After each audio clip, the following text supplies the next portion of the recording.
সিলেটে বিভিন্ন উন্নয়ন প্রকল্পের উদ্বোধন করছেন প্রধানমন্ত্রী তারেক রহমান। সেখানে আছেন আমাদের সহকর্মী আমিনুল ইসলাম। প্রধানমন্ত্রীর সফরসূচির বিস্তারিত জানতে আমরা একটু তার সঙ্গে সরাসরি যুক্ত হতে চাই। আমিনুল ইসলাম, আপনি তো আছেন সেখানে শুরু থেকেই। এখনকার কি অবস্থায়, এখন তিনি কোন কার্যক্রমে ব্যস্ত আছেন, একটু জানাবেন সেখান থেকে। সব প্রস্তুতি সম্পূর্ণ হয়েছে, নতুন করে স্পোর্টস সেটির উদ্বোধন করবেন।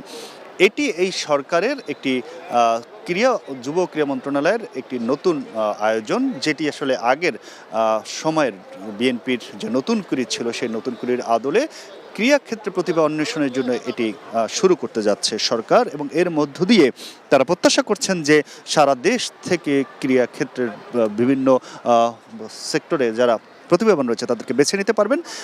ইতিমধ্যেই সারা দেশে প্রায় লক্ষাধিক শিক্ষার্থী যুক্ত হয়েছে বলে জানানো হয়েছে, এবং তাদের মধ্য থেকে যারা নতুন কুড়ির আদলে এই নতুন কুড়ি স্পোর্টসটি চালু হচ্ছে সেটি আজকে আনুষ্ঠানিকভাবে উদ্বোধন করছেন প্রধানমন্ত্রী তারেক রহমান সিলেট থেকে, এবং এর সাথে অন্য কয়েকটি জেলাও যুক্ত থাকবে।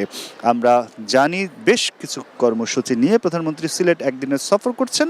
এই কর্মসূচিতে কিছুক্ষণের মধ্যে তিনি উদ্বোধন করবেন। তার আগে তিনি একটি খালের পূর্ণ খনন শুরু করেন।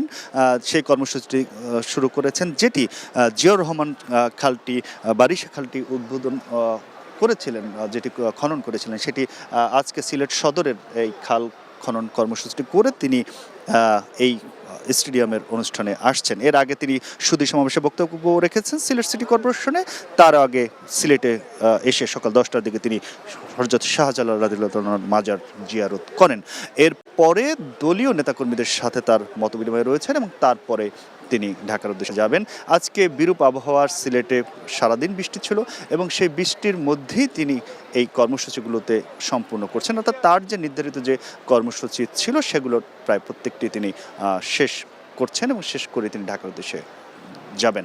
তো এই ছিল আমার কাছে প্রধানমন্ত্রী তারেক রহমান আজকে সিলেটে যে কর্মসূচি পালন করছেন তার খবর।